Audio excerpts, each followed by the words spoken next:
তাহলে আজকে আমাদের পড়ার টপিক হচ্ছে ডিএনএ ফিঙ্গারপ্রিন্টিং। লিখতে হবে না, শুধু আপনার হচ্ছে ডিএনএ ফিঙ্গারপ্রিন্টিং। এটা করার আগে তোকে আগে অন্য কিছু জিনিস জানতে হবে, সেটা আগে। তো আমাদের পৃথিবীতে কোনো দুইটা মানুষের ডিএনএ একই না, যদিও 99.99% সেম। তোরা আর আমার মধ্যে যে ডিএনএ কাউন্ট মানে বেসগুলোকে দেখিস, দেখবি যে তোরা আর আমার সেম, কিন্তু সামান্য কি আছে বলতো ডিফারেন্ট আছে। কেবলমাত্র সমযোজী জনক ছাড়া, সমযোজী জনকদের মধ্যে কি একই একই শুক্রাণু ডিম্বাণু থেকে যেহেতু সৃষ্টি হয়, তার জন্য তাদের ডিএনএ মধ্যে কি পাই বলতো মিল পাবি। বাকি যদি অসমযোজী জমজ হয়, তার মধ্যে ডিএনএ এর মধ্যে কি পাবি না, মিল পাবি না। বুঝা গেল? তো আমরা ডিএনএ ফিঙ্গারপ্রিন্টিং সম্বন্ধে আজকে পড়ব, এবং এর জনক বলা হয় স্যার অ্যালেক জ্যাফ্রে। অ্যালেক জ্যাফ্রে, অ্যালেক জ্যাফ্রেকে বলা হয় ডিএনএ ফিঙ্গারপ্রিন্টিং এর জনক। এবার ডিএনএ ফিঙ্গারপ্রিন্টিং কিভাবে করা, এর জন্য নোবেল পুরস্কার হয়েছে। কিভাবে করা হয় সেটা সবার প্রথমে তোকে ডিএনএ কালেক্ট করতে হবে। ডিএনএ কিভাবে কালেক্ট করবি? ডিএনএ তুই কারো চুলের কোষ থেকেও নিতে পারিস, অথবা রক্ত থেকেও নিতে পারিস, অথবা বীর্য যদি থাকে বীর্য থেকেও নিতে পারিস, বা যে কোনো কোষ থেকে তুই নিতে পারিস ডিএনএ। বুঝা গেল? এবার মনে কর কোথাও কোনো জায়গায় মার্ডার বা খুন হচ্ছে, ওখানে তো আর আলটিমেটলি আলটিমেট পরিমাণে মানে চুল রক্ত পড়ে থাকবে না, সামান্য পরিমাণে থাকবে, তাই না? ডিএনএ যদি তোর কাছে কম থাকে, তাহলে ডিএনএ পরিমাণ তুই বাড়াতে পারিস। কোন পদ্ধতিতে বাড়াবি? মনে কর ডিএনএ 1 গুণ আছে, 100 গুণ করে দিবি। একটা পদ্ধতি আছে, ওটা আমরা বলি পিসিআর বা পলিমারেজ চেইন রিঅ্যাকশন। চাইলে লিখে রাখতে পারিস, এবার টোটালটা কিন্তু দেখতে হবে। পলিমারেজ চেইন রিঅ্যাকশন পদ্ধতিতে কি করবি তুই? ডিএনএ কে, যদি তোর কাছে ডিএনএ কম থাকে তাহলে সেটাকে বাড়াতে পারিস। গেল? এরপর তুই যে ডিএনএটা নিলি, এই ডিএনএ একটাকে দেখ, ডিএনএ তো অনেক আছে, তার মধ্যে একটা ডিএনএ নিলি, তাকে তুই ডাইজেস্ট করবি কি দিয়ে? একটা উৎসেচক দিয়ে, ওর নাম হচ্ছে রেস্ট্রিকশন এন্ডোনিউক্লিয়াস। রেস্ট্রিকশন পরের সেমিস্টারে আছে ভালো করে, এন্ডোনিউক্লিয়াস দ্বারা কি করতে হবে? ডাইজেশন। এবার এই উৎসেচকটা কি করে বলতো? এ হচ্ছে ডিএনএ কে বিভিন্ন জায়গায় কেটে দেয়। তাহলে ডিএনএ কি হয়ে যাবে? ছোট ছোট আমাদের কিছু টুকরো করে নিতে হবে, অনেকগুলো টুকরো হবে। আমি বারবার দেখার অসুবিধার জন্য আমি জাস্ট 3টা টুকরো দিলাম। বুঝা গেল? যাতে সুবিধা হয়। ডিএনএ কি হলো? ভেঙে দিল। এবার রেস্ট্রিকশন এন্ডোনিউক্লিয়াস কিছু পার্টিকুলার জায়গা আছে যেখানেই কাটে, সব জায়গায় কাটবে না কিন্তু, হ্যাঁ? যে জায়গায় কাটবে ওটাকে মনে করে ডিএনএটা তো এখানে একটা নির্দিষ্ট জায়গা আছে, এখানেই কাটবে ও। বুঝা গেল? মনে কর ডিএনএটা এই জায়গাটায় কাটছে, তাহলে ডিএনএটা কয়টা টুকরায় পরিণত হবে? দুটো। এই জায়গাটাকে বলা হয় রেস্ট্রিকশন সাইট। বুঝা গেল? ডিএনএ পরিমাণ বাড়ায়। তুই 1 গুণ ডিএনএ নিচ্ছিস, সেটাকে 100 গুণ, 1000 গুণ যত ইচ্ছা করতে পারে। তাহলে যদি কি এটা রেস্ট্রিকশন এন্ডোনিউক্লিয়াস উৎসেচক দ্বারা ডাইজেশন মানে ভাঙা। তাহলে ডিএনএকে আমরা ভাঙলাম, কোথায় কাটবে ও? একটা নির্দিষ্ট জায়গায়, তাকে আমরা কি বলি? Restriction site. এইবার এই ডিএনএ গুলো, কাটা ডিএনএ গুলোকে তোকে ইলেকট্রোফোরেসিস করতে হবে। Jail electrophoresis. এটা হচ্ছে একটা জেল আমি বানাইছি। কি জেল? এটাকে বলে অ্যাগারোস জেল ইলেকট্রোফোরেসিস। যখন ডিএনএ পড়াইছিলাম এরকম একটা জেল ইলেকট্রোফোরেসিস পড়িয়েছিলাম আমি। জেল ইলেকট্রোফোরেসিসের মধ্যে এরকম করে কিছু কুয়া আমরা বানাই, ওয়েলটাকে আমরা বলি। আর ডিএনএ গুলো যে আছে, ওই ডিএনএ গুলোকে কি করবো? এখানে ছেড়ে দিব কুয়াগুলোর মধ্যে। এবার জেলটাকে কিন্তু এই যে মানে একটা পাত্র আছে, পাত্রের মধ্যে আমাদের বাফার দ্রবণ থাকে, এরকম পাত্রটা পাত্রটার মধ্যে বাফার দ্রবণের মধ্যে আমাদের জেলটাকে এরকম করে রাখি, আর কুয়োগুলো কোথায় আছে? এরকম করে আছে। এবার এই যেই পাত্রে রাখবো ওর একটা নেগেটিভ এন্ড থাকে আর একটা কি থাকে বলতো? পজিটিভ এন্ড থাকে, ঠিক আছে? তাহলে জেলটা কিন্তু এই বাফারের মধ্যে রাখা আছে, একটা দ্রবণের মধ্যে রাখা আছে। এবার ওর যে ডিএনএ গুলো আছে, ডিএনএ গুলো এখানে দিই, একটা কুয়োর মধ্যে মানে তো ডিএনএ গুলো দিই। এবার ডিএনএ কেমন হয়? Negative charge. ডিএনএ তাহলে কোন দিকে যাবে? পজিটিভ চার্জের দিকে যাবে। কারণ তুই যদি এখানে ডিএনএ থাকিস, ডিএনএ গুলো কোন দিকে যাবে? এই ডিরেকশনে যাবে না? এরকম করে মনে কর 1 ঘন্টা 2 ঘন্টা চালালি, এই যে এই 3টা ডিএনএ এখানে বললি, যেটা ছোট ডিএনএ সেটা সবচেয়ে দূরে যাবে, আর যেটা মাঝারি এটা কি হবে? মাঝখানে, আর যেটা বড় সেটা আরো দূরে যাবে। তাহলে ডিএনএ গুলোকে কি করলি তুই? আলাদা করলি না, সেপারেট করলি। তাহলে এটাকেই আমরা বলছি কি? Jail electrophoresis. জেল ইলেকট্রোফোরেসিসের সাহায্যে আমরা কি করি? ডিএনএ গুলোকে পৃথক করি, আলাদা আলাদা করি। গেল এটা। এইবার আমরা জেলকে মানে জেল নিয়ে কাজ করা খুবই মানে কি বলবো, জেলগুলো সহজে ভেঙে যেতে পারে। মনে কর তুই এক রুম থেকে আরেক রুমে নিয়ে যাচ্ছিস, জেলটা ভেঙে যেতে পারে। জেলটা যদি ভেঙে যায়, ডিএনএ গুলোকে খুঁজে পাবি ঠিক মতো না। তার জন্য কি করি বলতো? এই জেলের মধ্যে থাকা ডিএনএটাকে আরেকটা পেপারের মধ্যে ট্রান্সফার করে দিই, ওটাকে বলা হয় নাইট্রোসেলুলোজ পেপার। দেখ এবার আমরা কি করব?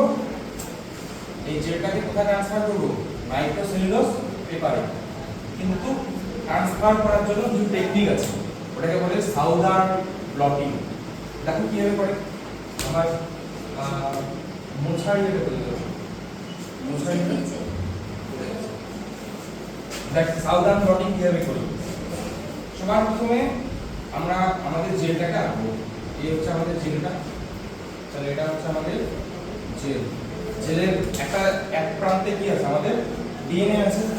তাহলে এটা হচ্ছে আমাদের কি? ডিএনএ। এরপর কি করতে হবে আমাকে? জেলটার উপরে একটা পেপার, আমরা একটা পেপার রাখবো। ওই পেপারটাকে বলি নাইট্রোসেলুলোজ পেপার। এই পেপারটা কি? এবার এই ছবিটা আমি কেটে দিই। এটা হচ্ছে আমাদের নাইট্রোসেলুলোজ পেপার। বুঝা গেল? এটা সেলুলোজ দিয়ে তৈরি। সেলুলোজ উদ্ভিদের কোষপ্রাচীরের একটা উপাদান না? সেলুলোজ দিয়ে তৈরি। তার উপরে রাখবো আমরা কিছু ব্লটিং পেপার বা শুকনা কাগজ। এর উপরে আমরা কি রাখবো? ব্লটিং পেপার বা ড্রাই পেপার। তার উপরে রাখবো আমরা ওয়েট বা ওজন।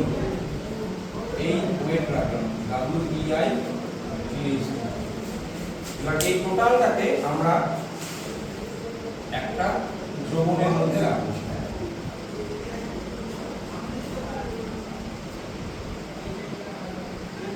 তারপরে একটা পাত্রের মধ্যে, যার মধ্যে কি আছে বলতো? বাফার দ্রবণ আছে। কি? যে কোনো বাফার, টি বাফার নামে একটা বাফার আছে, সেটা রাখতে পারিস। এবার দেখ তাহলে কি করলাম? সবার নিচে জেল, তারপর কি আছে? নাইট্রোসেলুলোজ পেপার, তারপর কি আছে? ড্রাই পেপার, তারপর এই রেকর্ড হচ্ছে ওই হচ্ছে বস তোদের জন্য রেকর্ড ওই বেঞ্চে পড়ো।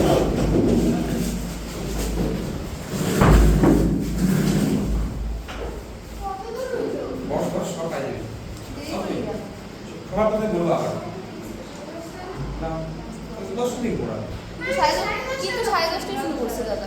10:30 দেখো তাহলে কি করলাম আমরা? সবার নিচে জেল, তারপর নাইট্রোসেলুলোজ পেপার, তারপর কি আছে আমাদের? ড্রাই পেপার, তারপর ওজন আছে। এবার দেখ নিচে কি আছে? জল আছে, বাফার দ্রবণ আছে। তাহলে একটা শুকনা কাগজের মধ্যে, একটা শুকনা কাগজকে যদি তুই জলের মধ্যে রাখিস তাহলে কি করবে? শুকনা কাগজটা জলকে টানবে, তাই তো? তাহলে এই শুকনা কাগজগুলো কি করবে? জলটাকে টানবে, এরকম করে জলটাকে টানছে।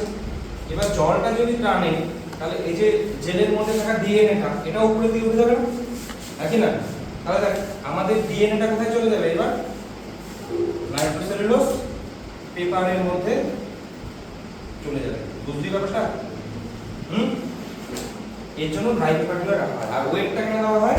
যাতে চিপকায় থাকে। আরে বলবো দাঁড়া।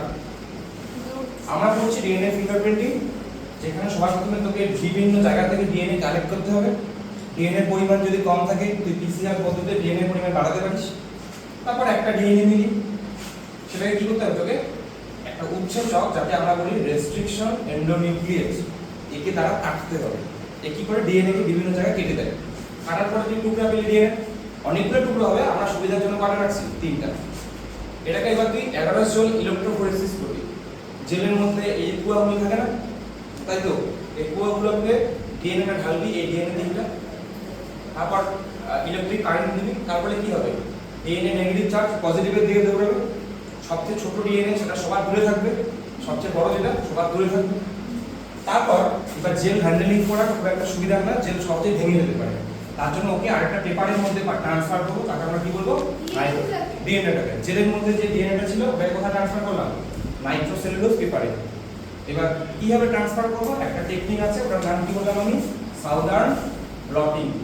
SOUTHERN, সাউদার্ন ডিএনএ ফিঙ্গারপ্রিন্টিং করছি, ব্লটিং। এখানে কি করিস? সবার প্রথমে একটা পাত্র নিতে হবে, যার মধ্যে বাফার দ্রবণ রাখতে হবে। তারপর ওই যে জেলটা রাখছিস, জেলটাকে রাখবি, তার উপরে কি রাখবি? নাইট্রোসেলুলোজ পেপার। তার উপরে রাখবি কিছু শুকনা কাগজ, তার উপরে রাখবি ওজন। এর ফলে কি হবে দেখ, শুকনা পেপারগুলো কি জলটাকে টানবে, জলটাকে যখন টানবে জেলের মধ্যে যে ডিএনএটা ছিল সেটা কোথায় চলে যাবে? নাইট্রোসেলুলোজ পেপারে চলে যাবে। বুঝা গেল এটুকু? এইবার আমরা যা কিছু কাজ করব কোথায় করব? নাইট্রোসেলুলোজ পেপারের মধ্যে করব। তাহলে এইবার যে ছবিটা আঁকলাম এটা কি? এটা হচ্ছে আমাদের, এটা হচ্ছে আমাদের। আর এই বেঞ্চে বলছি না, এই বেঞ্চে মোবাইল রেকর্ড হচ্ছে। বিবেকের কাছে বসলো একদম, যদি এই বেঞ্চ না করে বস, তাহলে মোবাইল করে দিয়ে গেল, ওটা রেকর্ড হচ্ছে না। আচ্ছা দেখো, তাহলে আমরা ডিএনএটা কোথায় নিয়ে আসলাম? নাইট্রোসেলুলোজ পেপারে। এবার দেখ, ডিএনএটা জেলের মধ্যে যে জায়গায় ছিল, নাইট্রোসেলুলোজ পেপারগুলো ঠিক ওই জায়গায় থাকবে। বুঝা গেল? কারণ দেখ, মনে কর এটা জেলটা আর এটা কি তোর নাইট্রোসেলুলোজ পেপারটা। তাহলে একটা ডিএনএ যদি এখানে থাকে আর এখানে থাকে, এটা জেলের মধ্যে আছে ডিএনএটা, আর উপরে কি রাখছিস? নাইট্রোসেলুলোজ পেপারটা। তাহলে কি ছাপটা কি এই জায়গাটাই করবে না, হ্যাঁ কি না? ওই জন্য দেখ, যেখানে জেলের মধ্যে যেখানে ডিএনএটা ছিল নাইট্রোসেলুলোজ পেপারের ঠিক ওই জায়গাটার মধ্যে কি আছে? ডিএনএটা। বুঝা গেল? সাউদার্ন লোক নামে বিজ্ঞানী এটা আবিষ্কার করেছেন, এটার জন্য কি বলা হয়? Southern bloating. কারণ এই ড্রাই পেপারগুলো কি ছিল? Bloating paper. তোরা ব্লটিং পেপার চিনিস? কেমিস্ট্রি লেভেলে পড়েছিস? ওই হচ্ছে ব্লটিং পেপার। এইবার আমরা কি করব? এই নাইট্রোসেলুলোজ পেপারগুলোর সঙ্গে আমরা কিছু ডিএনএ কে সিঙ্গেল স্ট্যান্ডার্ড ডিএনএ কে অ্যাড করব, যেগুলোকে আমরা বলি প্রোব। লেখা রাখ, প্রোব, PROBE। বলছি প্রোব হলো সিঙ্গেল স্ট্যান্ডার্ড ডিএনএ और आरएनए। প্রোব হলো सिंगल स्टैंडर्ड डीएनए और आरएनए যার মধ্যে রেডিও অ্যাক্টিভ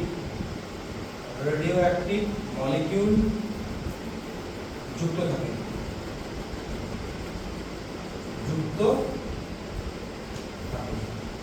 এবার ডিএনএ কে তুই নরমালি চিনতে পারবি না, তাই তো? একটা নাইট্রোসেলুলোজ পেপারে কোথায় ডিএনএ আছে তুই জানিস না, জানতে হবে কোথায় আছে, লোকেশনটা জানতে হবে।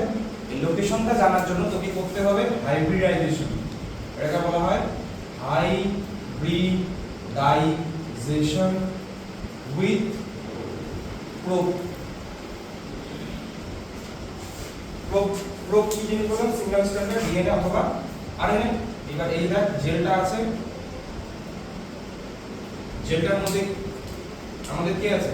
ডিএনএ গুলো ছিল, আর তার সঙ্গে কি অ্যাড করে এবার সিঙ্গেল স্ট্যান্ডার্ড আরএনএ বা ডিএনএ হবে। এই দেখ, এটা হচ্ছে সিঙ্গেল স্ট্যান্ডার্ড ডিএনএ গুলো আমার কাছে।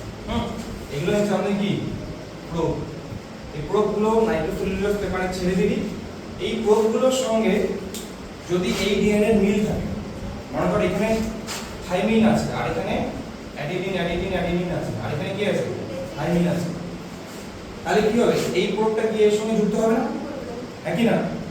দেখ তাহলে এবার আমাদের ছবিটা আঁকি আবার। এটা দিলাম, এর সঙ্গে কে যুক্ত হয়েছে আমাদের? তেজস্ক্রিয় প্রোবটা কি হয়ে গেল? যুক্ত হয়ে গেল। এবার প্রোব তো তুই একটা দিস নাই, অনেকগুলো নিয়েছিস, অনেকগুলো নিয়েছিস। এবার দেখা গেল এর সঙ্গে একজন গিয়ে বাইন্ড করলো, আর এর সঙ্গে গিয়ে একজন বাইন্ড করলো, আর কিছু কিছু আবার বাইন্ড করবে না, কারণ ওই ডিএনএ এর সঙ্গে কি এর মিল নাই। এবার তোকে করতে হবে ওয়াশিং, ওয়াশ করতে হবে। ওয়াশ করলে কি হবে? যেগুলো প্রোব বাইন্ড করেনি সেগুলো কি হয়ে যাবে? সেগুলো এখান থেকে বের হয়ে যাবে। ওকে, যেগুলো বাইন্ড করেছে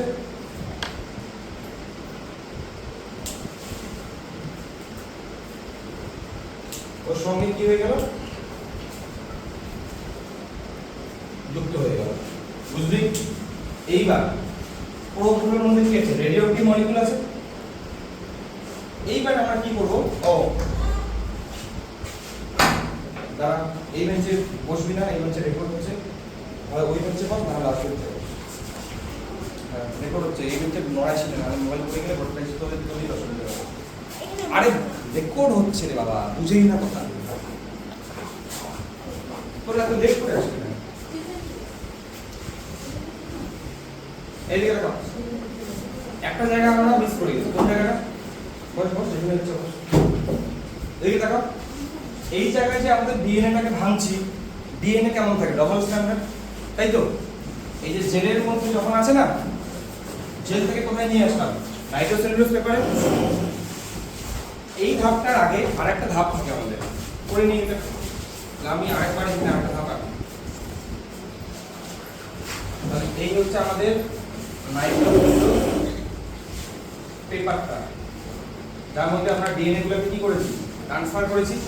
এইবার এই ডিএনএ গুলো থাকে ডবল স্ট্যান্ডার্ড ডিএনএ। এবার আমরা হিট দিয়ে, কি দিয়ে? হিট। এবার আমরা হিট দিয়ে কি করব বলতো? এই ডবল স্ট্যান্ডার্ড ডিএনএ গুলোকে সিঙ্গেল স্ট্যান্ডার্ড বানাবো। তাহলে এইবার এই ডিএনএ গুলো কি হয়ে গেল? আমাদের সিঙ্গেল স্ট্যান্ডার্ড ডিএনএ। বুঝলি ব্যাপারটা? সবার প্রথমে ডিএনএ নিবি, ডিএনএ কে যদি কম থাকে ডিএনএ কে বাড়াবি বাড়াবোটা কিভাবে? পিসিআর পদ্ধতিতে, পলিমারেজ চেইন রিঅ্যাকশন পদ্ধতিতে। তারপর রেস্ট্রিকশন উৎসেচক দিয়ে কি করবি? ভাঙবি, ডিএনএ কেটে গেল। তারপর সেপারেশন করবি কার মাধ্যমে? 11 সেল ইলেকট্রোফোরেসিসের মাধ্যমে। জেল 11 দিয়ে 11 পাউডার দিয়ে দেবে। তারপর কি করবি তুই? সাউদার্ন ব্লটিং কিভাবে করবি? একটা বাফারের মধ্যে জেলটা রাখবি, তারপর নাইট্রোসেলুলোজ পেপার, ড্রাই পেপার, ওজন। এর ফলে কি হবে? আমাদের ডিএনএ গুলো জেল থেকে কোথায় চলে যাবে? নাইট্রোসেলুলোজ পেপারে। তারপর নাইট্রোসেলুলোজ পেপারে চলে আসলো। এবার এই পেপারের মধ্যে যে ডিএনএ গুলো আছে সেগুলো কেমন? ডবল স্ট্যান্ডার্ড, মানে দ্বিতন্ত্রী। এবার আমরা হিট দিয়ে কি করব? ওগুলোকে একতন্ত্রী বানাবো। কারণ ডিএনএটা যদি দ্বিতন্ত্রী থাকে তাহলে কি প্রোবটা কে যুক্ত হবে? না, ডিএনএটা যখনই একতন্ত্রী হয়ে গেল তার সঙ্গে কে যুক্ত হবে? রেকর্ড হচ্ছে, লাস্ট বেঞ্চে গিয়ে বস, বা এখানে চেয়ার নিয়ে বস। এই বেঞ্চে সবটার পাশে বলবি, এখানে বস। ওই বেঞ্চে এখন নড়াবি না, নড়াবি না, নড়াবি না।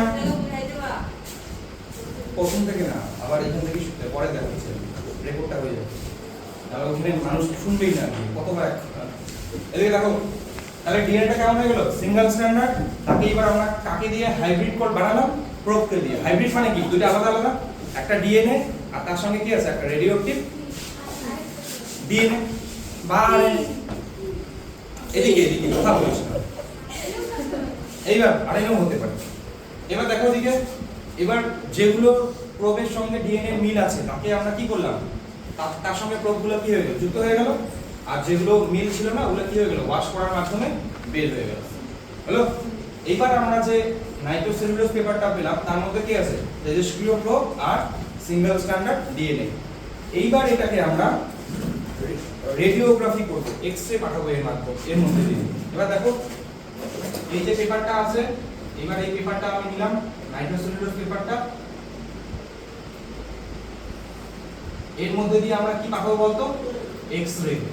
আর এটা হচ্ছে ওই যে এক্স-রে করার পর একটা শীট দেয় না, এটা হচ্ছে এক্স-রে শীট। এবার যদি তুই এই পেপারটা দিয়ে এক্স-রে পাঠাস তাহলে এই পেপারের ছাপটা কোথায় চলে যাবে? এক্স-রে শীটের মধ্যে। এক্স-রে শীটের যেখানে যেখানে তেজস্ক্রিয় মলিকিউলগুলো ছিল তারা কি হবে? ওই জায়গায় একটা ডিএনএ কালো ছাপ তৈরি করবে না, হ্যাঁ কি না? তাহলে এটা হচ্ছে এক্স-রে শীটে কি ডিএনএ ছাপ। বুঝা গেল? এইটা দেখে এবার তুই মিলাবি যে দুইজন মানুষের ডিএনএ এর মধ্যে মিল আছে কি মিল নেই। তোকে সবার প্রথমে এই পর্যন্ত কাজটা করতে হবে। এইবার মনে কর তোর সন্দেহ তিনজন মানুষের মধ্যে, মনে কর এই আমাদের তিনটা তুই এরকম এক্স-রে শীট পেয়েছিস, একটা দুইটা তিনটা। এটা হচ্ছে পারসন এ, পারসন বি, পারসন সি। তিনজন মানুষের তো সন্দেহ আছে। মনে কর এটা একটা বাচ্চা, এটাকে একটা বাচ্চা। এবার দুইজন মানুষ ক্লেম করছে যে এটা আমার বাচ্চা, এও ক্লেম করছে যে এটা আমার বাচ্চা, বুঝছো? এবার সবার প্রথমে কি বাচ্চাটা ডিএনএ বের করে এরকম করবি, তাহলে বাচ্চার কি একটা এক্স-রে এরকম করে ছাপ পাবি না? মনে কর বাচ্চাটা ছাপ পেলি এই জায়গায়, এই জায়গায়, এই জায়গায়, বুঝা গেল? এবার সেম বি মানুষটার থেকেও ডিএনএ কালেক্ট করবি, আবার এরকম করে এক্স-রে প্লেট বানাবি, দেখা গেল বি মানুষটার এক্স-রে এর মধ্যে এরকম এরকম ছাপ পাচ্ছিস। এ মানুষটার ক্ষেত্রেও কি সেম টেকনিক করবি, তাহলে ওরও কি এরকম একটা এক্স-রে বের হবে তোর। তাহলে দেখা গেল এ মানুষটার এখানে একটা ছাপ পাচ্ছিস, এখানে একটা, এখানে একটা। তাহলে দেখ এই বাচ্চাটা তাহলে কার হচ্ছে? এর। কারণ তাহলে এর ডিএনএ এর সঙ্গে কি হচ্ছে? মিল হচ্ছে।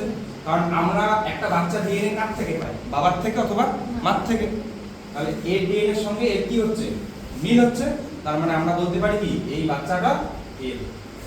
এটাই হচ্ছে ডিএনএ ফিঙ্গারপ্রিন্টিং। সবটাই মিল হবে, পুরোপুরি সেম হবে। 100% মিল হবে না, কারণ বাচ্চার অর্ধেক ক্রোমোসোম কার থাকে? বাবার, অর্ধেক আবার মার থাকে। 100% মিল পাবি না, কিন্তু একটা এর আর ওর ভাইয়ের মধ্যে যে মিলটা পাবি, আমার সঙ্গে ওর কি অনেক ডিফারেন্স পাবি। এটা দেখেই আমরা চেক করতে পারি যে ওই মানুষটার সঙ্গে ওর কোনো সম্পর্ক আছে। অথবা কেউ মনে কর কোনো ক্রাইম স্পটে কেউ মার্ডার করছে, তার মার্ডার করতে গিয়ে দেখা গেল যে খুন করছে ওরও একটু রক্ত পড়ে গেছে। এবার ক্রাইম স্পটে তিনজন সন্দেহভাজন, তো ক্রাইম স্পটের মধ্যে মনে কর এটা এই ক্রাইম স্পট থেকে একটা তুই ব্লাডের স্যাম্পল পেয়েছিস, তার ডিএনএ বের করে দেখেছিস এরকম, আর সন্দেহভাজন দুইজন ছিল, ও হতে পারে ও হতে পারে। এবার সন্দেহভাজনের ডিএনএ দুটো বের করে দেখছিস যে ক্রাইম স্পটের সঙ্গে মিল হচ্ছে, তার মানে কে মার্ডার করেছিল? এই মানুষটা। বুঝা গেল? এটাই হচ্ছে ডিএনএ ফিঙ্গারপ্রিন্টিং। রেকর্ডটা বন্ধ করবে।